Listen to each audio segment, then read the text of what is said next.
But one American reporter, based in Vientiane, recently managed to slip into Long Cheng, the top-secret CIA-supported base for guerrilla operations against the communists. Basically, Long Cheng is a logistics base. They fly things in there in big planes and fly them out to the front, small planes. This includes soldiers. We saw half a dozen transport planes there, DC-3s, Caribous. The strip can take bigger ones. We saw about a dozen T-28 unmarked single-engine propeller bombers. These are flown by Lao and Mayo pilots, but the Americans do all the maintenance, and these planes are part of a pool that runs out of Thailand, so an American pilot will shuttle them back and forth. The real thing they want to keep secret there, most of all, is that the U.S. Air Force runs Jolly Green Giant rescue helicopters out of there. This is an admission that the U.S. bombs Laos. You can hear the American jets roaring overhead, and they lose about 10 or 12 Americans a month here. Are there more Long Chengs in Laos? Nothing as big as Long Cheng, but there are these little CIA hideaways tucked in the hills. There are a lot over a couple, half a dozen or so, over on the Bolavens Plateau. These are used for trail watching, maybe sending in some people to cause mischief once in a while. There are others up by the Chinese border. There are literally nearly, well, there are hundreds of little dirt runways in Laos, and these are used for military purposes by the United States. By controlling the arms and the money, the U.S. in effect controls the war. Buildings like these house the Requirements Office, which is said to be a kind of camouflaged military assistance group. There is a variety of unarmed air support provided by Air America and Continental Air Services, which are usually referred to as CIA airlines. They admit to operating more than 100 planes and helicopters, but they are not as forthcoming as to the exact nature of all their assignments. They ferry cargo and military supplies around the country. They also transport military personnel.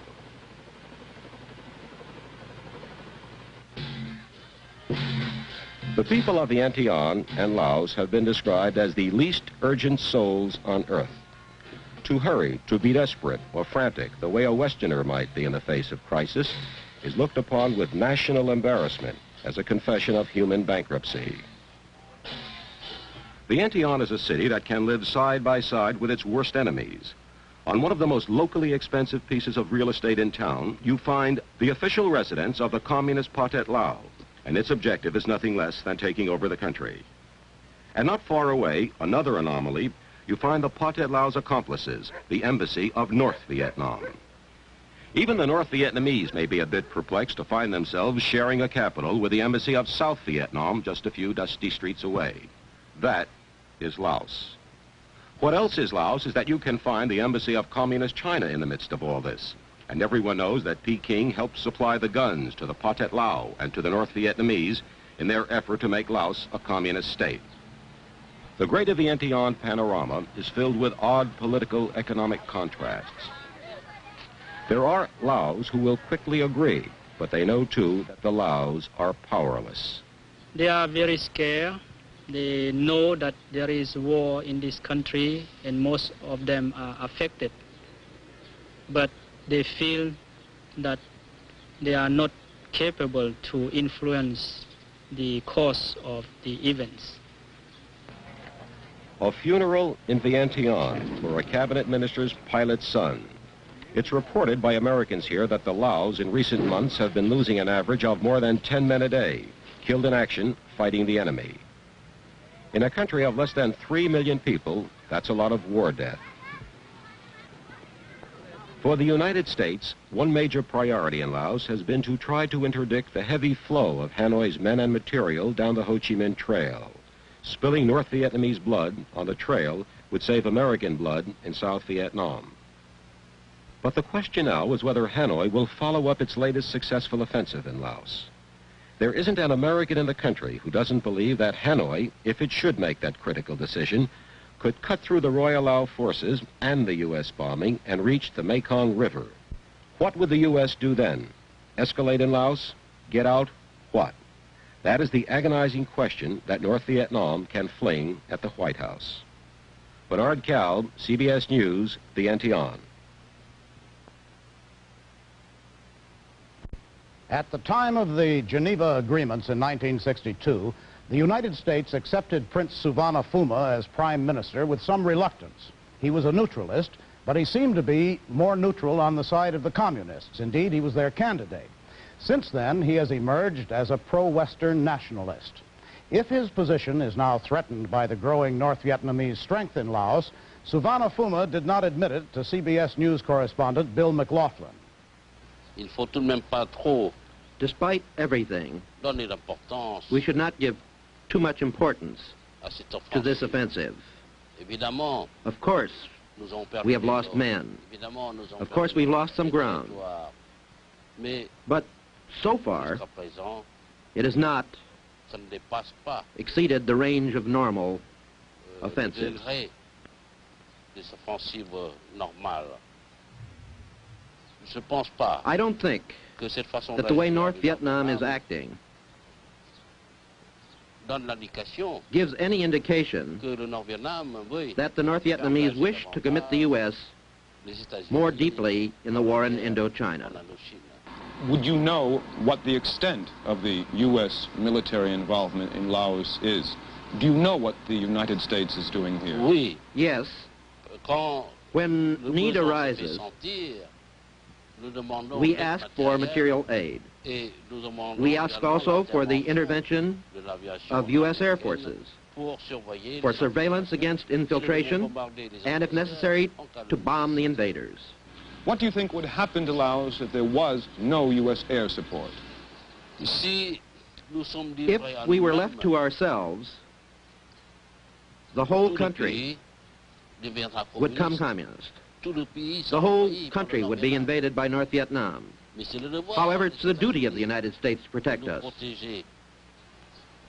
Are you afraid that Laos could become another Vietnam? Non, No. c'est ce que j'ai What I've always sought Je cherche is à to éviter prevent Laos que Laos ne devienne from un autre becoming Vietnam. another C'est Vietnam. pourquoi j'ai toujours repoussé That's why I've always rejected the introduction of foreign troops into Laos. Your Highness, are you concerned about the activities of the Central Intelligence Agency in Laos? Je ne peux rien dire à ce I sujet. cannot say anything about this matter. Prime Minister Suvarnabhuma says it is the duty of the United States to protect us. The validity of that interpretation is precisely what the current controversy over Laos is about. CBS News correspondent Marvin Kalb discussed it with some concerned senators. Senator, do you believe that the United States should be in the business of protecting Laotian independence? I do not. I don't see why 10,000 miles away we have to babysit the world and gendarme the world at the cost of many billions of dollars a month in these countries, when at the same time we know how desperately we need this money for the growing domestic problems at home. But I, and I think most of my colleagues, wish is a disengagement of both Vietnam and Laos. These recent activities in Laos make us apprehensive that we're getting deeper involved there, a deeper involvement. We are undoubtedly doing more to end the whole involvement than has ever been done before by the Kennedy or Johnson administrations who were building it up. Naturally, with the President's great success in de-escalating the Vietnamese War, it's essential for critics to talk about something else. Hence, they've grabbed at Laos in the hope of creating an issue there. I think this ploy is going to fail. I think it's too transparent, it's ridiculous, and in relation to our commitments in Vietnam, which are heavy and unfortunate, our commitments in Laos are of a different nature. They are air commitments to protect our troops in Vietnam. I don't know why we've fallen into an attitude in some parts of this country where we think it's all right to use 500 bombers a day against a country and then say it's a very limited operation, that we're going to be careful not to put in ground forces. I might say that that's how we got started in Vietnam. We had helicopters over there and reconnaissance flights and advisors, and we were given assurances that we weren't going into a land war in Asia. But we've got 500,000 men in on the ground now. The President, and I support him, I know that he has great problems. And his choices are very limited. But I think the risk that involved in taking our small number of troops out of there is so much less than the risk involved in perhaps the North Vietnamese making a larger war. I think the risk to take is to get out. Whatever may be the ultimate intentions of North Vietnam and Laos, it is clear that they have already succeeded in disturbing the mantle of calm with which President Nixon has wrapped the Vietnam debate in this country. The administration's dilemma arises from the fact that in spite of all that the United States has been able to do for Laos short of ground combat, Hanoi still holds the country at its mercy. North Vietnam can take Laos. It has been able to do so for years, had it been willing to pay the price. However, Hanoi may not be aiming at a military conquest with all its legal and moral implications and with the risk of military overextension. North Vietnam may instead be trying to create the conditions for a political rather than a physical takeover. That's what Pathet Lao Prince Suvarnabhum's invitation to discuss a new coalition government sounds like. Such a solution, if it is a solution, would present the administration with problems only slightly less painful than whether to introduce ground troops to stem the tide in Laos. A communist-dominated government in Laos would cause consternation in Bangkok and Saigon, two places where the American commitment still runs. The North Vietnamese are experts at discovering and exploiting contradictions in American policy. That's what they're doing now in Laos. They see the war there as an extension of their war in Vietnam, and they're forcing us to see it that way too. As long as the war in Vietnam continues, Hanoi can cause us much distress in Laos. It is an opportunity they are not likely to forego. This is Charles Collingwood. Good night. Laos, America's not-so-secret war in Asia. Reported by Charles Collingwood.